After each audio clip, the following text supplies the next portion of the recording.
NASDAQ check. Maria. Tyler, corporate America wheeling and dealing. Just yesterday, UPS says it's acquiring small arrival overnight for $1.25 billion. Overnight stock soared. So will this summer be hot with deals, and how can you get ahead of the M&A curve? Let's bring in Roger Aguinaldo. He is the CEO of M&A Advisor newsletter. He's here in our studio. Roger, nice to have you with us. Welcome. Thanks, Maria. How would you characterize the M&A market right now? It's very hot. Yeah. The things that you're obviously seeing right now are a lot of the mega mergers that are going on. But about a year and a half ago, we were looking at middle market mergers and acquisitions. These are transactions that are above 10 million and below $1 billion. That's what we cover in our newsletter, the M&A Advisor.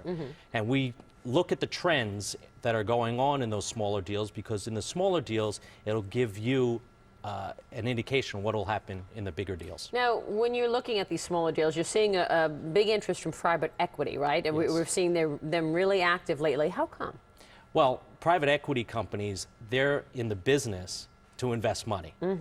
From pension funds, from insurance companies, they give them money to invest. Are they active investors? I mean, are they trying to, change management, or are they looking to just make money on a certain deal, or are they like active investors? Yeah, they are very, very active investors. Unlike hedge funds, which are mostly passive investors for the most part, private equity funds want to go in there. They either want to turn companies around, put in their own management, take companies, take control of companies, mostly 100% of control of companies, sometimes taking them private, and then working their magic, if you will, through that entity, and then taking them public again. We're looking at a graphic right here: consumer, information technology, industrial, financial services, and energy, representing the list of the top deals done from January 1st until April 22nd. So these are transactions that are under $1 billion in size. So these are the middle market transactions that we're looking at. These do not include the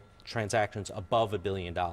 So the reason why we're looking at the smaller deals, again, is to look at the trends that are going on in middle market M&A to give us an indication of what's coming up with the mega mergers. Why would larger deals happen just because we're seeing deals in these areas that are middle market? Why did the larger deals follow the middle market?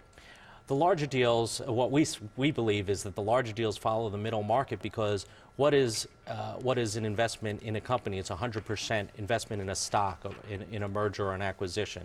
That's what an investment is. And so when you're seeing a lot of activity happening in the middle market companies, that means there's a lot of other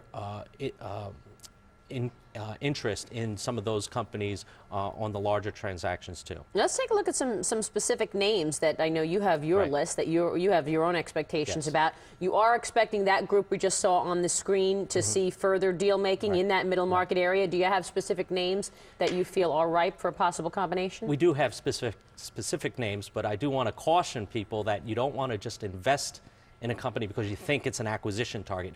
You want to invest in a company because you think it's a good stock to buy. Of course. Okay, so these are companies that, number one, we looked at the trends of that list that we had on the screen there, and we looked at companies within those industries, such as CDW and Insight. These are companies that are in the information technology and consumer area. They're direct marketing, they're business to business, and we think those companies are going to be potential acquisition targets.